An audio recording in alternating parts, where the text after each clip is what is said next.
हुजूर ने हज़रत रुकैया रसूल पाक सल्लल्लाहु अलैहि वसल्लम की दूसरी साहिबजादी, सबसे बड़ी जनाब ज़ैनब है, दूसरी रुकैया है, उनका निकाह हज़रत उस्मान गनी के साथ फरमाया। और हज़रत अब्दुल्ला बिन हज़म फरमाया करते थे सारे सहाबा ही सोने थे, पर सहाबा में जो सबसे सोने थे वो हज़रत उस्मान गनी थे। ऊंचा लम्बा कद था, घनी दाढ़ी थी, हुस्न था, जमाल था और शर्मीले थे हज़रत उस्मान गनी, हया वाले थे।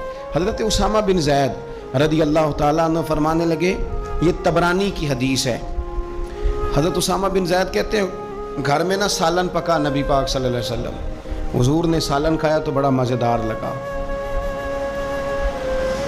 ये भी दिल का अनोखा सौदा है कि जब कुछ चीज़ अच्छी लगे तो फिर अपने याद आते।